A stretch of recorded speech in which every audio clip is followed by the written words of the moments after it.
Okay, so today we have Melvins, or the Melvins, either way, and Honey Bucket. And this band has been requested a few times now. And I do know, as a Nirvana fan, I do know that Kurt Cobain was a big fan of the Melvins, and but I've never listened to them. So yeah, here we go today with them and Honey Bucket, which is apparently one of their best songs, is what I've been told. So let's get into it today, talk about it after, and let's just go.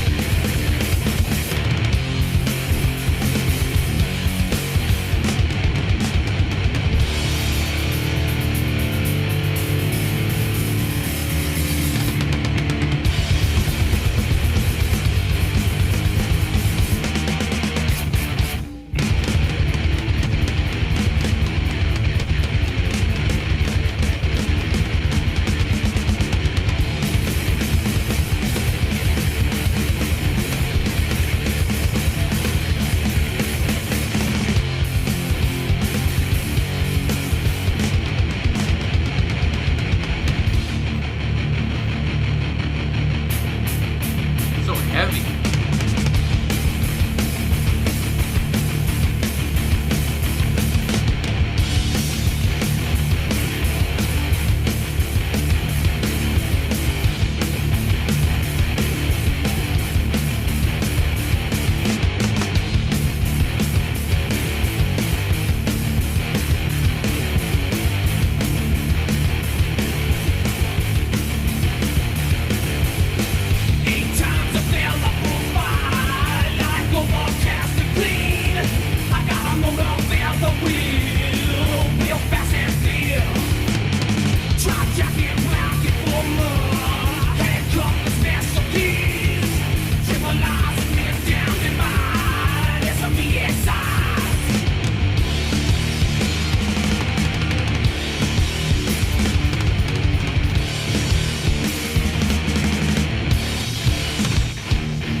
Dang. All right. Oh, oh, oh. All right. So, Melvins and Honey Bucket. Uh, it wasn't over yet when I started talking there. Anyway, so yeah, like I said at the start, or maybe I didn't say. Either way, Melvins. I've never listened to them, but I've heard a lot about them, and they've been requested. And I mean, with the genres of, again, talking about how Kurt Cobain liked them so much, that's basically all I really knew. And I guess just from Wikipedia, which I mean, is really, that's a really great source.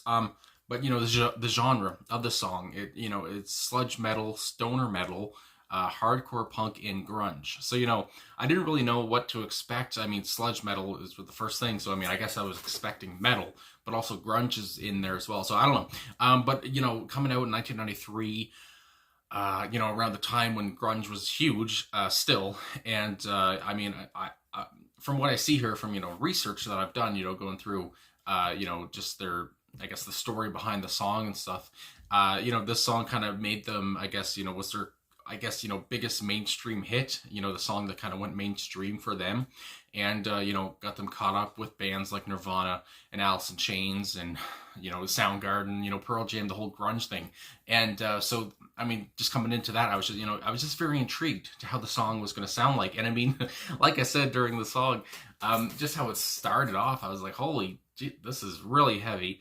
And, just thumping and just huge, gigantic, heavy guitar riff.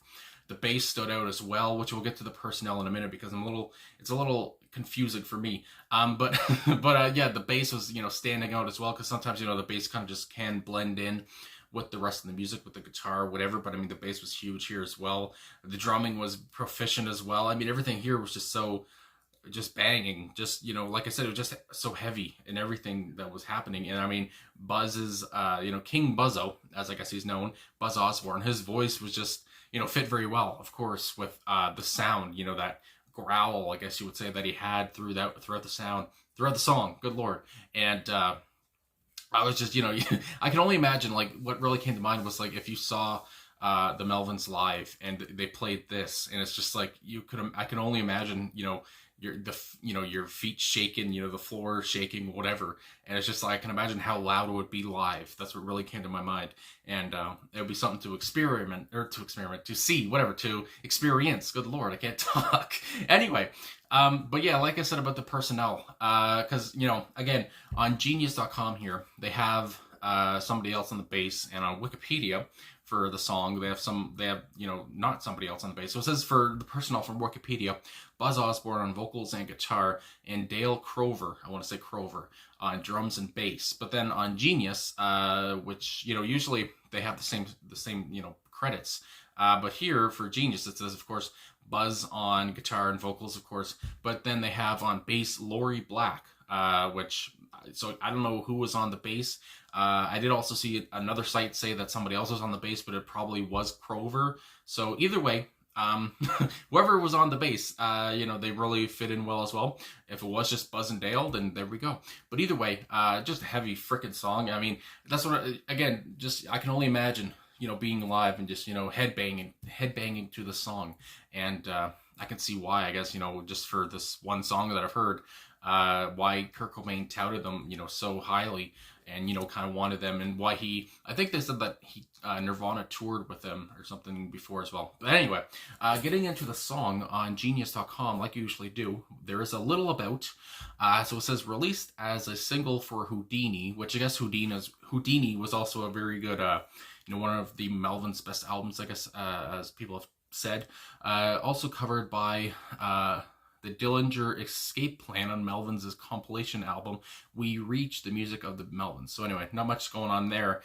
Just saying it was a single for Houdini. But looking at the lyrics, I mean, I didn't really pay much attention to the lyrics, I guess, just because, honestly, I really couldn't understand what Buzz was saying.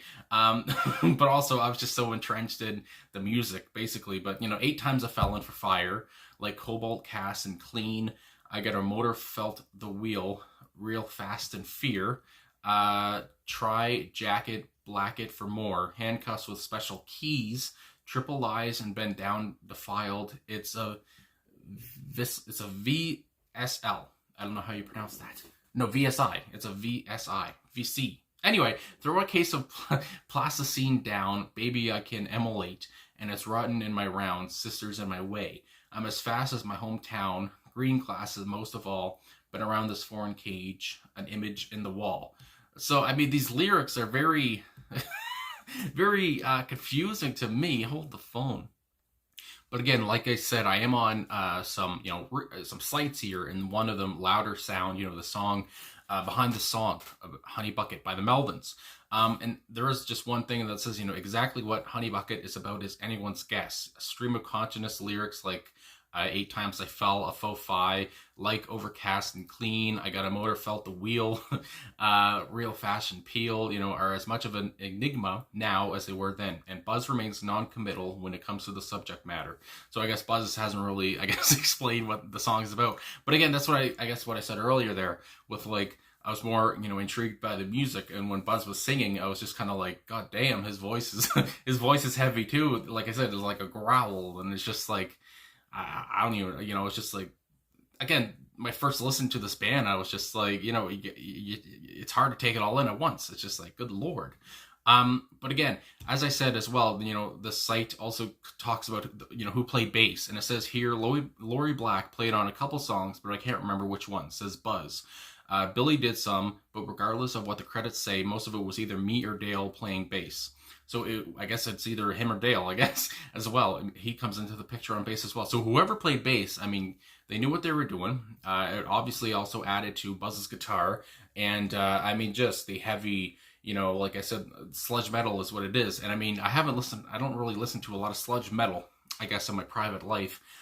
So this was, this was very good. This was a very good listen. And again, I can just imagine, especially if you're like,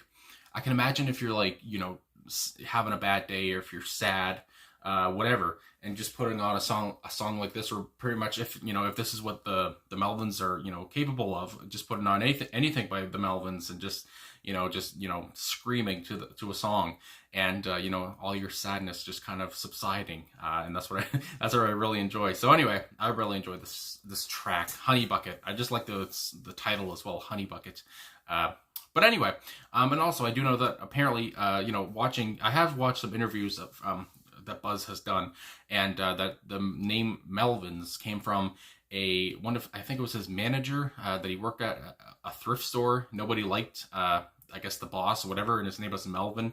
So then they decided to name the band Melvins because it just sounded ridiculous, and I like that as well. So everything that I've come to see it from the Melvins here has been pretty good, and I think it's pretty freaking good. And that's what I just said. So anyway, I guess that's all I gotta say. So thanks for watching. Thanks for liking, subscribing, commenting, and suggesting Melvins. Just a heavy sound. And I mean, it's hard to get this, out of your head, basically, to forget what you just heard here in a song like that. It's just so, giant, like I said. Anyways, gigantic. Anyway, like I said, thanks for watching, and I'll talk to you guys again soon.